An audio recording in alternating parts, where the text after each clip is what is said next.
حول ولا قوة إلا بالله العلي العظيم. Alhamdulillah, segala puji kepada Allah Subhanahu wa taala, salawat dan salam kepada Rasulullah sallallahu alaihi wasallam, kepada para sahabat dan tabi'in, para ulama al-amilin. Semoga Allah Subhanahu wa taala berikan kita kemudahan dalam memahami dan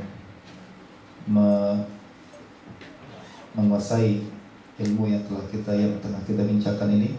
Ini adalah majlis yang ketiga daripada daurah Ushul Jarh wa Ta'dil, pembacaan kitab Ushul Jarh wa Ta'dil wa Ilm Rijal karangan Imam Syekh Dr. Nuruddin Intan.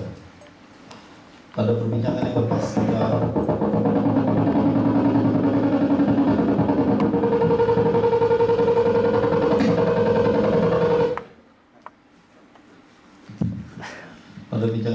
kita telah berbincang sedikit tentang apa yang dimaksud dengan adalah dan dhabt sebagai syarat utama perawi yang diterima riwayatnya dalam meriwayatkan hadis. Pada kesempatan kali ini kita akan berbincang pembahasan yang pertama, al-mabhasul awal, berkenaan dengan adalah sahabah. Sekilas untuk mengingatkan kembali apa yang kita bincangkan pada minggu yang lepas, kita telah menyebutkan bahwa seorang perawi yang diterima riwayatnya, sifat-sifat mereka telah dijelaskan oleh Imam Asy-Syafi'i dalam kitab Risalah. Kemudian dijelaskan pula, diringkaskan oleh Imam Ibnu Salah bahwa semua penjelasan Imam Syafi'i itu, setiap perawi mestilah menguasai, memiliki dua sifat utama, yaitu adalah berkaitan dengan sifat kepribadian perawi tersebut, tidak melakukan perkara yang diharamkan, selalu istiqamah dalam melakukan kebaikan dan istiqamah dalam menjalankan agama. Dan yang kedua adalah dhabt, yaitu hafalan, dan bagaimana dia melakukan dan menjaga hadis Nabi sallallahu alaihi wasallam, sama ada dengan hafalannya ataupun dengan tulisannya. Lalu pembahasan berikutnya adalah perbincangan berkenaan dengan perawi. Perawi terbagi menjadi dua secara amnya, yaitu sahabat Nabi dan bukan sahabat Nabi.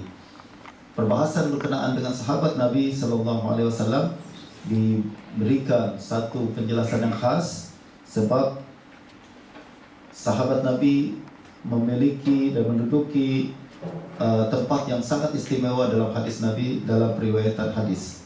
Justru itu perbahasan yang akan kita bincangkan pada saat ini adalah berkenaan dengan adalah sahabat.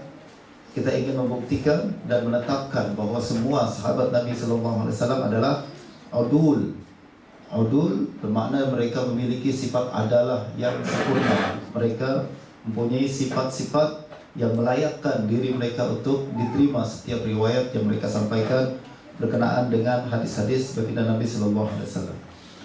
Selain para sahabat memiliki sifat adalah, mereka juga memiliki sifat dhabt.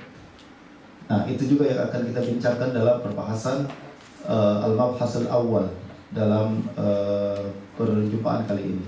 Selepas perbahasan tentang sahabat, kita akan berbincang tentang perbahasan tentang perawi-perawi lain selain sahabat, yaitu sama ada mereka tabi'i dan para ulama atba' tabi'in dan seterusnya. Nah, selain sahabat, kita masih membincangkan sama ada mereka memiliki sifat adalah ataukah tidak, sama ada mereka memiliki sifat dhabt ataukah tidak. Justru menurut ahli hadis, semua sahabat adalah thiqah, akan tapi perawi selepas sahabat, sama ada tabi'in atau atba' tabi'in dan seterusnya, maka terbuka kemungkinan mereka thiqah ataupun tidak thiqah. Itu adalah kesimpulan am yang akan kita bincangkan pada hari ini, insyaAllah. Kita mulai dengan pembahasan pertama berkenaan dengan adalah.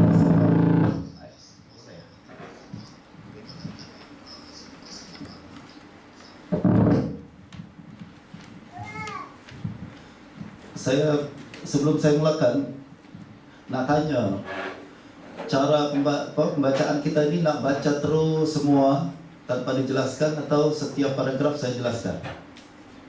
Perlu jelaskan ya? Kalau baca aja semua paham ke tak? Kurang paham ya? Jadi saya akan baca misalkan dalam berapa section, saya akan berarti lalu explain kandungan umum dari apa yang kita baca, insyaallah. Bismillahirrahmanirrahim. Makna al-adalah. Al-adalatu wasbun bil masdar wa huwa al-adlu wa huwa al-istiwa wal rajul wa adlu muttasifun bil adalah wa huwa al-mustawa at-tariqah wa huwa al-mustawi at-tariqah wal adalatu fi syar'i malakatun tahmalu sahibaha 'ala at-taqwa wa ijtinabi ma yukhilu bil muru'ah wa yushtaratu fiha khamsatu syurutin hiya al-islamu al-aqlu al-bulughu at-taqwa wa hiya fi'lul ma'murat wa ijtinabul manhiyat wal muru'ah wa hiya mura'atul 'urfi istima'i as-sahih alladhi la yukhalifu syar'al islami fa ma'na al-'adalah an yaghliba al-khairu 'ala syarri fil insani wa laysa ma'naha al-'ismah fal 'adlu qad yaqa'u fil ma'siyah hatta law kana kabira lakinnahu yatubu wa yarji'u anha wa la yusirru 'alayha aw kama qala Sa'id bin al-Musayyab kana fadluhu akthar man kana fadluhu akthar min nafsihi wuhiba nafsuhu li fadlihi wa qala Syafi'i idza kana al-aghlabu at-ta'ata fa huwa al-mu'addal. Oke, pembahasan kita yang pertama berkenaan dengan adalah. Apa yang dimaksud dengan adalah? Apabila kita berbincang tentang adalah, maka kita mesti tahu dulu sifat perawi. Mesti perawi yang siqah ia adalah plus dhabit, kan? Apa yang dimaksud dengan adalah? Adalah wasf bil masdar wa huwa al-adl. Dia adalah sifat masdar, asalnya adalah adl. Wa huwa al-istiwa. Makna adl adalah istiwa, moderate, wasal, adl, istiwa. Itu adalah makna asal daripada adalah. War rajulu adlun, maknanya muttasifun bil adalah. Jadi kalau kita nak mensifatkan seseorang, adal adalah sifat penguasa yang adil, misalnya penguasa yang adil atau wali yang adil. Kita tak menggunakan isim fa'il, kita tak mengatakan wali adil. Biasa kita mensifatkan seseorang dengan sifat isim fa'il, kan? Misalkan kita mengatakan rajulun tawil, rajulun alim, isim fa'il. Rajulun apa lagi? Faqih. Tapi berkenaan dengan adalah, adil, seorang disebut adil, dia menggunakan sifat isim masdar, rajulun adlun.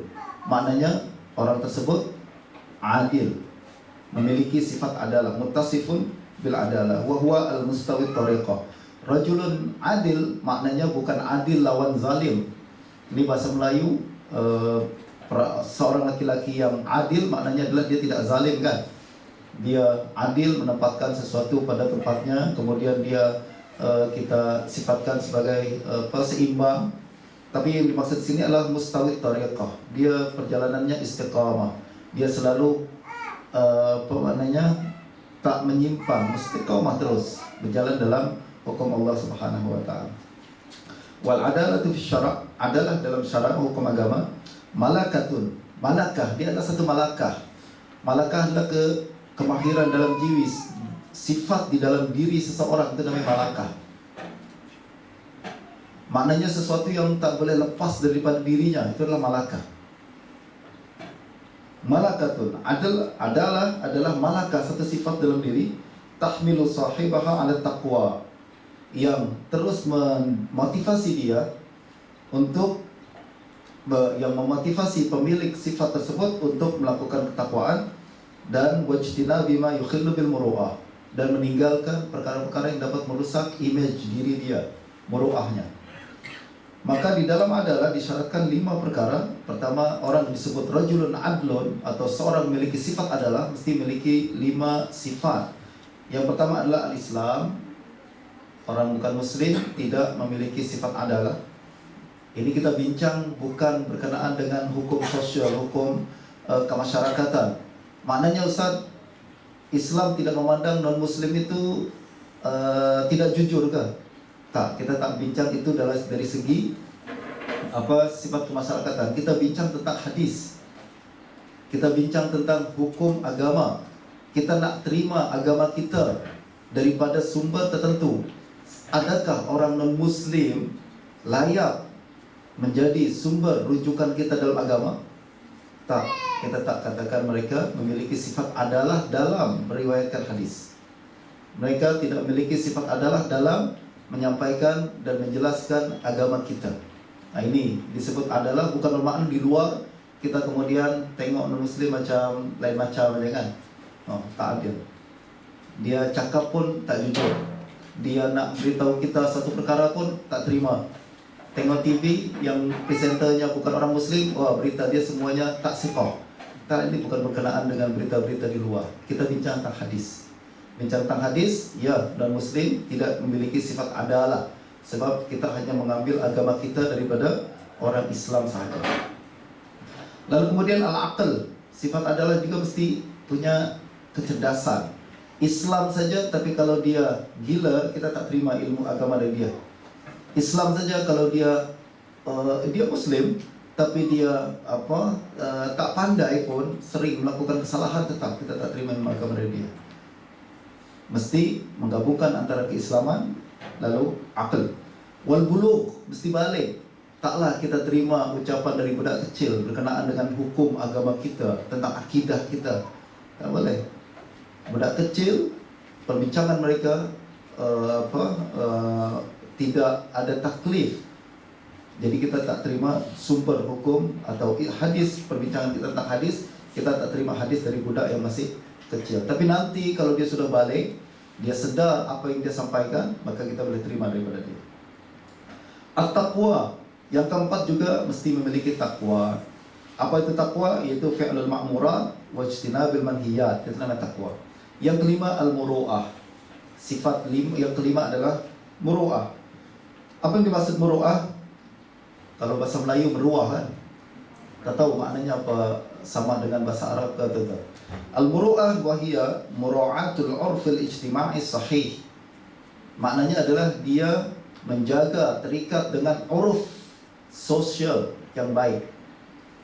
Jadi selagi mana adat istiadat itu tidak bertentangan dengan hukum syarak, maka dia ikut dengan flow masyarakat. Sebab kita berbeza dengan orang lain, itu malah merusak muru'ah kita.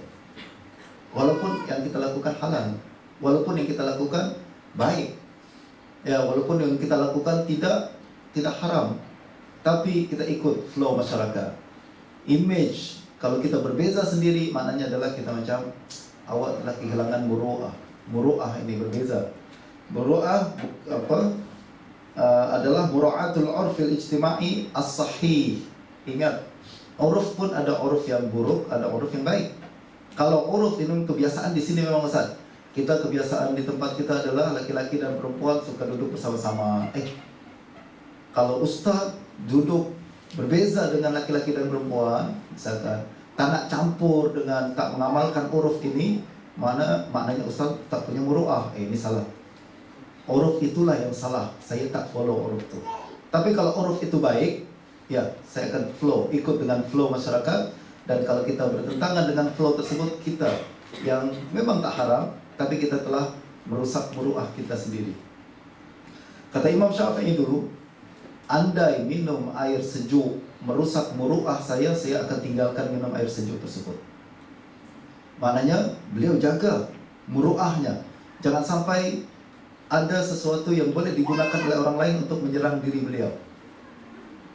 Ada saja nanti orang cakapkan, apalah Ustaz pakai jeans, apalah Ustaz makan sambil berjalan di tengah pasar. Haram ke?